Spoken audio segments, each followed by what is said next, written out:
It's just another day doing business for Olia Ganga and her employees as she opens up her unisex hair salon. But instead of starting her day attending to the customers, she must go looking for water. Though it's one of the basic necessities in her business, she has to buy water from these street vendors because of the lack of running water in her area. It's actually very difficult because like when I first started, even till now we actually don't have water. Then I started with buying of water with the jerry cans. Then I decided to buy with a tanker. Then I actually have a well for borehole, and that's the only way we get water around here. It has affected the business greatly because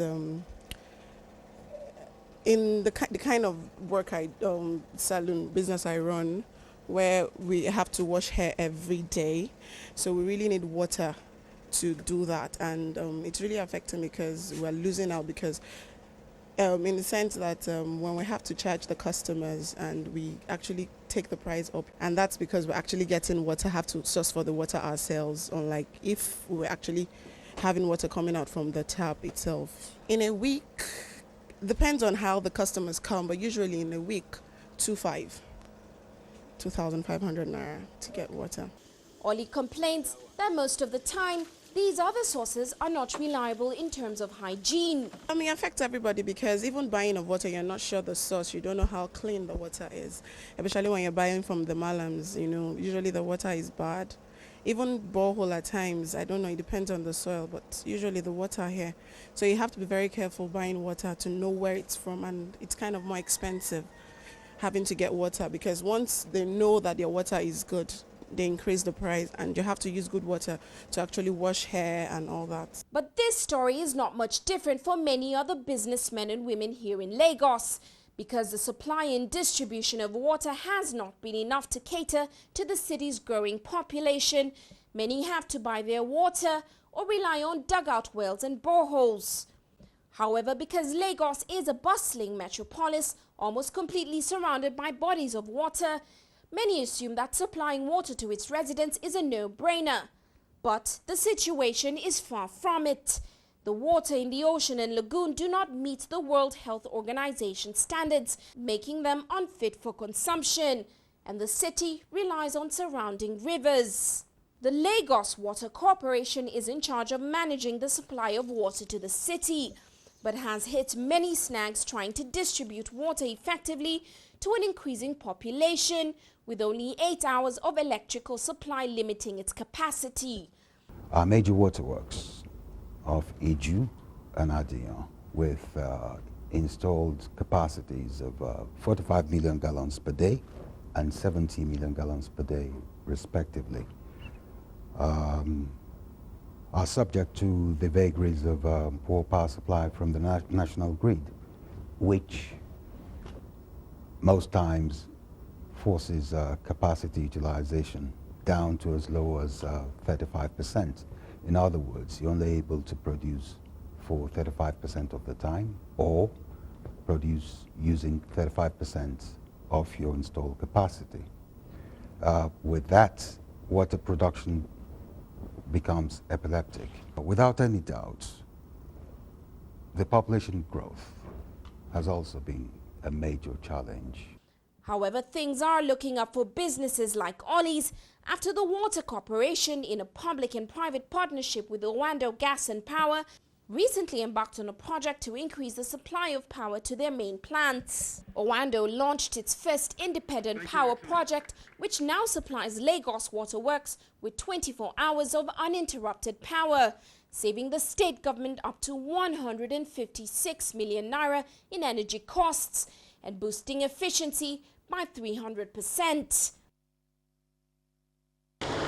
For the benefit of our millions of taxpayers, towards the provision of safe and potable water, improved healthcare, environmental sustainability, I cut this step to dedicate the Akute Power Facility.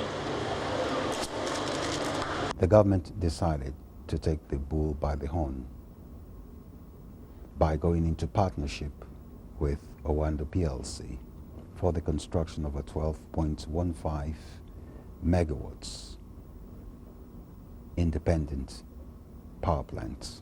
Just last week, His Excellency commissioned the gas-fired 12.15 megawatts IPP, which will power Akute, which is the raw water pumping station where we abstract raw water from River Ogun and pump to Adion Waterworks, which has an installed capacity of 70 million gallons per day, and also pumps to Iju with an installed capacity of 45 million gallons per day for treatment.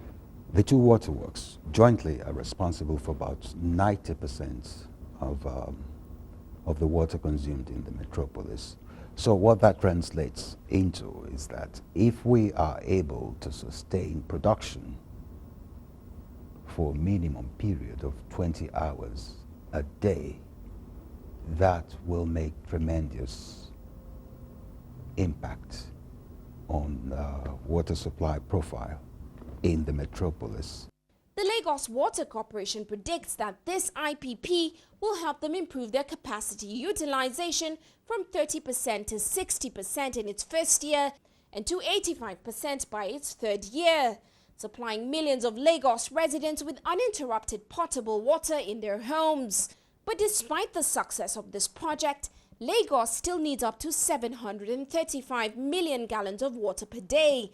In order to meet this, the Water Corporation is exploring for alternative sources of water. Our total installed capacity right now is about 208, which leaves a deficit of about 500.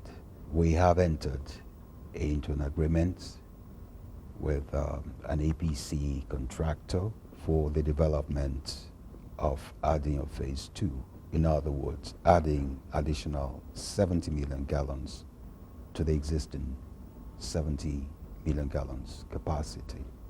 Work is also ongoing for the development of a large water scheme at a place called Odomola. We are presently exploring the yield reliability of other fresh water sources such as River Oworu, River Soludu, and River Yewa. The ultimate plan is to develop more water schemes to be able to meet demand. It also plans to acquire the technology that would desalinate water from the ocean, making it potable. We're looking at advanced technologies such as desalination. So ultimately, when we do run out of fresh water sources, we can then step up. But with this new IPP, when will Lagos residents begin to enjoy 24 hours of uninterrupted running water? We expect that by the time Adion Phase 2 is completed, which I said we're currently working on, and Odomola is also completed, we would have met significantly the water demand. However, that has to be with good water management by the residents of the state. Nevertheless, businessmen and women like Ollie are waiting eagerly to see the results from these new projects, looking forward to the day that she can take her business to the next level.